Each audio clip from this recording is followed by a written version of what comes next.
நண்பர்கள் அனைவருக்கும் வணக்கம். நண்பர்களே, தற்பொழுது நாம் காண இருக்கக்கூடிய பகுதியானது முதுகலை பட்டதாரி ஆசிரியர் தேர்விற்கு நம்முடைய சுபிக்குழுவின் சார்பாக தினந்தோறும் காலையில் கல்வி உளவியல் கற்பித்தல் முறை, நடப்பு நிகழ்வுகள், பொது அறிவு பகுதியை உள்ளடக்கிய பயிற்சி வகுப்புகளானது வழங்கப்பட்டு வருகிறது. இந்த பயிற்சி வகுப்பில் ஒவ்வொரு வாரத்திலும் 5 நாட்கள் வழங்கப்பட்டு 7வது நாட்கள் ஞாயிற்றுக்கிழமை உங்களுக்கு அதிலிருந்து மாதிரி தேர்வுகளானது நடத்தப்படுகிறது. ஸோ இந்த முறையை நீங்கள் முழுமையாக பயன்படுத்துகிற பட்சத்தில் psychology, Indian education, GK, current affairs பகுதியை உள்ளடக்கிய 40 வினாக்களில் நம்ம பார்த்திங்கன்னா எளிமையாக எதிர்கொள்ளக்கூடிய அளவிற்கு திட்டமானது வகுக்கப்பட்டு உங்களுக்கு கொண்டு போய் சேர்க்கப்படுது. ஸோ நண்பர்கள் இதனை முழுமையாக பயன்படுத்திக்கோங்க. இன்று பயிற்சி வகுப்பு 24 காண இருக்கிறோம்.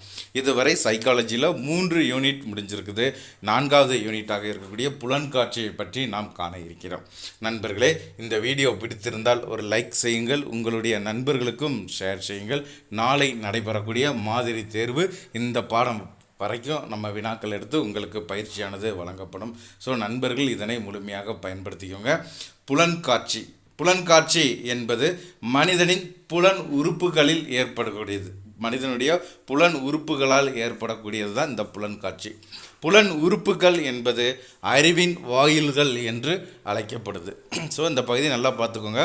புலன்காட்சி என்பது மனிதனின் புலன் உறுப்புகளால் ஆனது. அந்த புலன் உறுப்புகளானது அறிவின் வாயில்கள் என்று அழைக்கப்படுது. புலன்காட்சி இஸ் ஈக்குவல் டு புலன் உணர்வு ப்ளஸ் பொருள். இது இரண்டும் இணைந்தது தான். புலன் உணர்வு ப்ளஸ் பொருள் இரண்டும் இணைந்ததை புலன்காட்சி என்று அழைக்கிறோம். புலன்காட்சிக்கான வரையறை என்ன? புலன்காட்சியின் வரையறையில் வெளி உலக விவரங்களை அறிந்து கொள்ள வழிவகுப்பது புலன் உணர்வுகளை ஆகும் என்று கூறியவர் மர்பி. வெளி உலக விவரங்களை அறிந்து கொள்ள வழிவகுப்பது புல உணர்வுகளை புலன்காட்சியாகும் என்று கூறியவர் மர்பி. நம்மை சுற்றியுள்ள பொருட்களை நாம் உணர்ந்து கொள்வதற்கான அமைப்பு செயல்முறையை புலன்காட்சி ஆகும் என்று கூறியவர் ஹென்றி ஜிகரேட். புலன்களின் வழியே புறத்தே உள்ள பொருட்களின் நிகழ்ச்சிகளில் ஆகியவற்றை பற்றி அறிவினை பெறும் செயல்முறையை புலன்காட்சியாகும் என்று கூறியவர் ஸ்டேக்னர் மற்றும் கார்வெஸ்கி. ஸோ நல்லா கவனிச்சுக்கோங்க. 3 பேர் வரையறை கொடுத்துருக்காங்க. வெளி விவரங்களை அறிந்து கொள்ள வழிவகுப்பது புல உணர்வுகளை புலன்காட்சி என்று கூறியவர் மர்பி. நம்மை சுற்றியுள்ள பொருட்களை நாம் உணர்ந்து கொள்வதற்கான அமைப்பு செயல்முறையே புலன்காட்சி என்று கூறியவர் ஹென்றி ஜிகரேட். ஸோ இதை நல்லா பார்த்துக்கோங்க. புலன்காட்சியின் பண்புகள். புலன்காட்சியானது தேர்ந்தெடுக்கப்பட்ட செயலாகும். 1. 2. பகுத்தல், தொகுத்தல் இரண்டும் ஒரே நேரத்தில் உருவாகக்கூடியது. 3. புலன்காட்சியின் அடிப்படை கவனம். இந்த இடத்துல கவனம் இல்லை, நோட் பண்ணிக்கோங்க. புலன்காட்சியின் அடிப்படை கவனம். ஆராய்ந்து அளித்தலுக்கு அடிப்படை புலன்காட்சி. புலன்காட்சி இன்றி நினைவும் கற்பனையும் எழாது. ஸோ இது ஃபுல்லாமே புலன்காட்சியின் பண்புகள் என்னென்னதுங்கிறத நல்லா நோட்ஸ் எடுத்துக்கோங்க.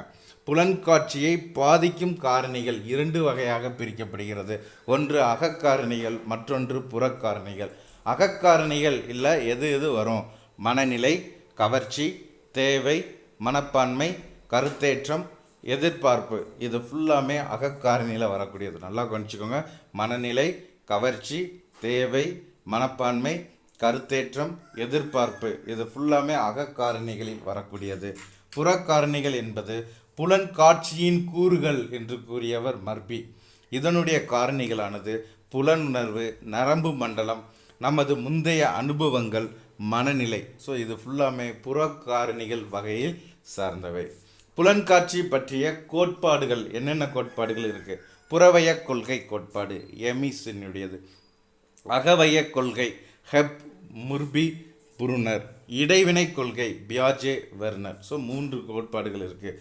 புலன்காட்சியின் விதிகள். முழுமை காட்சி விதி, அண்மை காட்சி விதி, தொடர்ச்சி விதி, ஒப்புமை விதி, பூர்த்தி செய்தல் விதி அல்லது மூர்த்த விதி என்று புலன்காட்சியின் விதிகளானது காணப்படுகிறது. முழுமை காட்சி விதி, அண்மை விதி, தொடர்ச்சி விதி, ஒப்புமை விதி, பூர்த்தி செய்தல் விதி அல்லது மூட்ட விதி என்று புலன்காட்சியின் விதிகள் காணப்படுகிறது. புலன்காட்சியில் ஏற்படும் பிழைகள் எதுனா திரிபு காட்சி. புலன்காட்சியின் பிழையே திரிபு காட்சி என்று கூறியவர் உத்வர்த். இயற்பியல் அளவிற்கும் உள அளவிற்கும், உள்ளன்னு இருக்கு மாற்றிக்கோங்க, உள அளவிற்கும் இடையே உள்ள வேறுபாடே திரிபு காட்சி சுட்டி நிற்கின்றது என்று கூறியவர் கேண்ட்லர். திரிபு காட்சி என்பது தவறான புலன்காட்சியினை குறிக்கக்கூடியது. திரிபு காட்சி என்பது தவறான புலன்காட்சியினை குறிக்கக்கூடியதை தான் நம்ம என்ன சொல்கிறோம், திரிபு காட்சி என்று அழைக்கிறோம். உண்மை நிலையோடு ஒத்துப்போகாத புலன்காட்சியினை திரிபு காட்சி என்று கூறுகிறோம். ரெண்டாவது, உண்மை நிலையோடு ஒத்துப்போகாத புலன்காட்சியினை திரிபு காட்சி என்று கூறுகிறோம். தூண்டலை தவறாக புரிந்து கொள்வோமானால் அதனை திரிபு காட்சி என்கிறோம். ஸோ தூண்டலை தவறாக புரிஞ்சுக்கிட்டாலும் நம்ம அதை என்ன சொல்கிறோம், திரிபு காட்சி என்று அழைக்கின்றோம். வார்தா கல்வி திட்டம் நை தலிம் என்பது அடிப்படை கல்வி என்று அழைக்கப்படுகிறது. ஸோ இந்த வார்தா கல்வி திட்டமும் அடிப்படை கல்வி திட்டம், அடிப்படை கல்வி என்று அழைக்கப்படுகிறது. அடிப்படை கல்வி என்பது துவக்க கல்வியில் தனி இடம் பெற்றுள்ளது. 1931 லண்டனில் நடைபெற்ற வட்டமேசை மாநாட்டில் இந்தியாவின் துவக்க கல்வியின் திறனற்ற தன்மையையும் இந்திய மக்களின் குறைந்த எழுத்தறிவை பற்றியும் காந்தியடிகள் சுட்டிக்காட்டினார். இதில் வட்டமேசை மாநாடு, ரவுண்ட் டேபிள் கான்ஃபரன்ஸ்ன்னு சொல்லுவோம். வட்டமேசை மாநாடு 1931 காந்தியடிகள் சுட்டி காட்டுறாரு. 31/7/1937 காந்தியடிகள் ஹரிஜன் என்ற பத்திரிகையில் ஒரு கட்டுரை வெளியிடுறாரு. ஸோ அந்த கட்டுரையில் அடிப்படையில் 22-23 அக்டோபர் 1937 அனைத்து இந்திய தேசிய கல்வி மாநாடு நடைபெற்றது. இந்த மாநாட்டிற்கான பெயர் வார்தா கல்வி மாநாடு, வார்தா எஜுகேஷனல் கான்ஃபரன்ஸ்ன்னு சொல்லுவோம். வார்தா கல்வி மாநாடு எப்போ நடக்குது?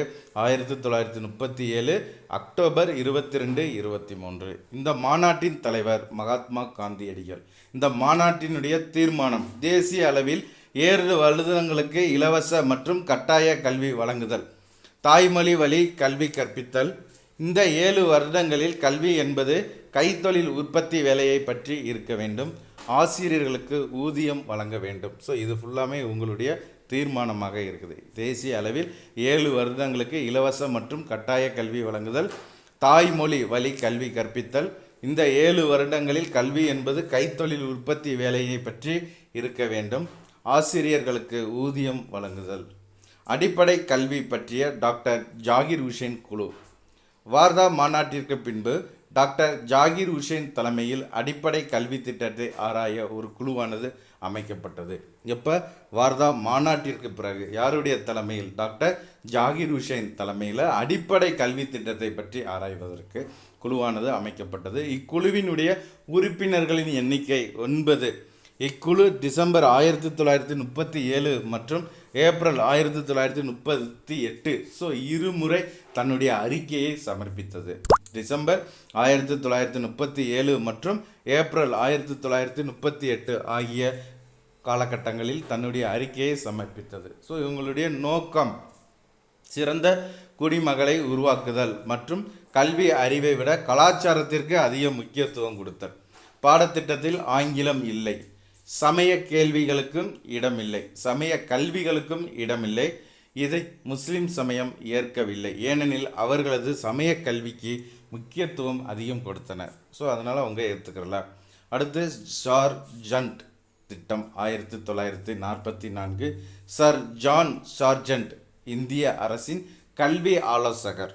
இந்தியாவின் கல்வி சீர்திருத்தங்களில் விரிவான திட்டத்தை தயாரிப்பதற்காக ஜார்ஜண்ட் குழுவானது அமைக்கப்பட்டது.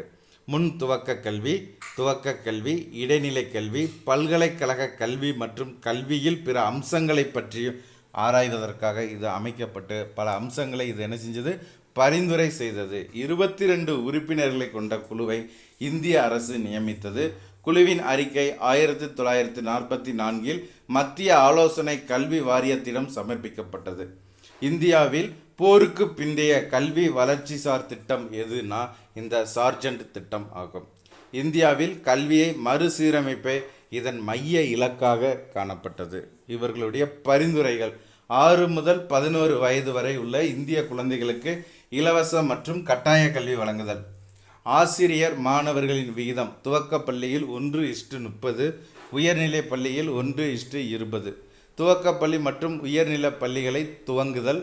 உயர்நிலை பள்ளிகளில் 2 வகையாக உள்ளது: அகடமிக் தொழில்நுட்ப மற்றும் தொழிற்கல்வி. இடைநிலை படிப்பை அகற்றுதல். ஸோ இது ஃபுல்லாமே இவர்களுடைய பரிந்துரையாக காணப்பட்டது. அடுத்து ஜிகே பகுதி எடுத்துக்கிட்டோன்னா நாடுகள் பற்றிய முக்கிய தகவல்கள். சூரியன் உதிக்கும் நாடு ஜப்பான். நள்ளிரவில் சூரியன் உதிக்கும் நாடு நார்வே. 1000 ஏரிகள் நாடு பின்லாந்து. காற்றாலைகளின் நாடு ஹாலந்து. வெள்ளை யானைகளின் நாடு தாய்லாந்து. தங்க ரதங்களின் நாடு மியான்மர். அல்லி மலர்களின் நாடு கனடா. பொன்தோல் போர்த்திய நாடு ஆஸ்திரேலியா. அதிகாலை அமைதி நாடு கொரியா. ரொட்டி நாடு ஸ்காட்லாந்து. கங்காரு நாடு ஆஸ்திரேலியா. புனித நாடு பாலஸ்தீனம். இடி மின்னல் நாடு பூடான். உலகில் உள்ள நகரங்கள் பற்றிய சில தகவல்கள். கனவு கோபுர நகரம் ஆக்ஸ்போர்டு இங்கிலாந்து. அலியா நகரம் ரோம் இத்தாலி. 7 குன்றுகள் நகரம் ரோம் இத்தாலி.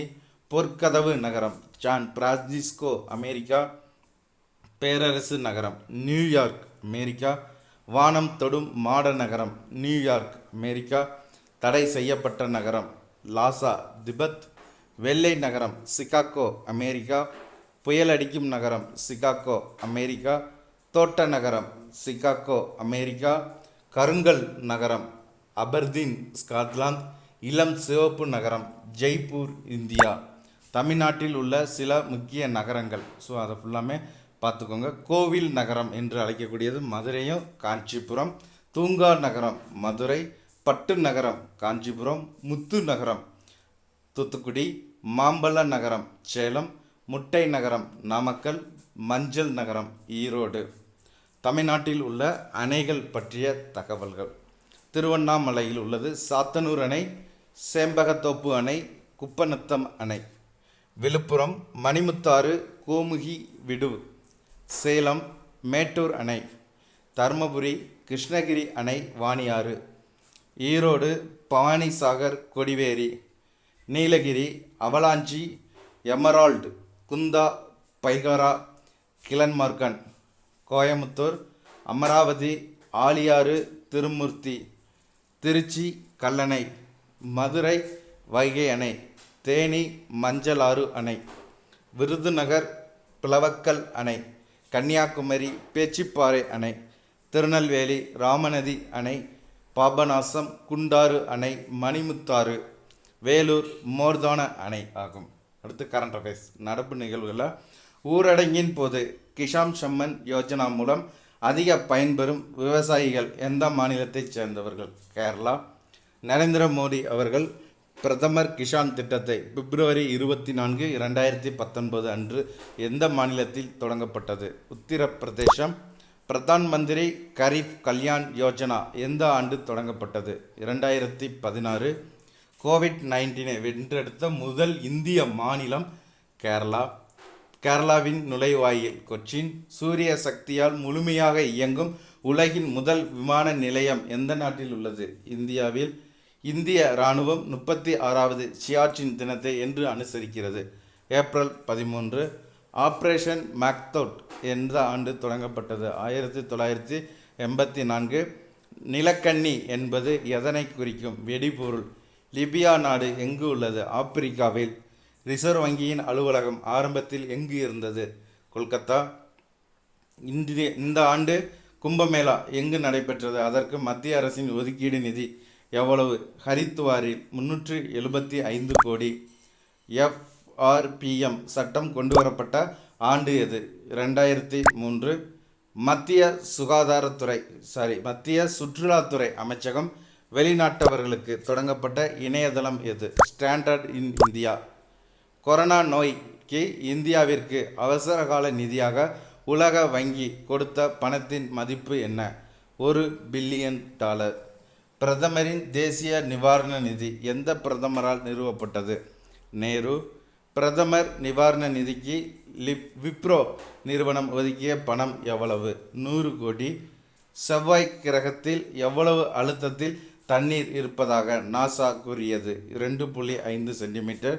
செயற்கையான நீல வண்ண ஏரிகள் உள்ளது. செயற்கையான நீல வண்ண ஏரி எங்கு உள்ளது? ஐஸ்லாந்து. விப்ரோ நிறுவனத்தின் தலைவர் இங்கே கொடுத்துருக்கோம் பாருங்கள். விப்ரோ நிறுவனத்தினுடைய தலைவராக பார்த்துக்கோங்க. ஸோ மொத்தம் இன்றைய பகுதியில் எல்லா தகவலையுமே இணைச்சு கொடுத்தாச்சு. நண்பர்கள் இதனை முழுமையாக பயன்படுத்திக்கோங்க. இது போன்ற தகவலுக்கு இணைந்திருங்கள். எமது சுபிக் குழுவினோடு பயனுள்ள தகவலை பெற்றிடுங்கள். நன்றி நண்பர்களே.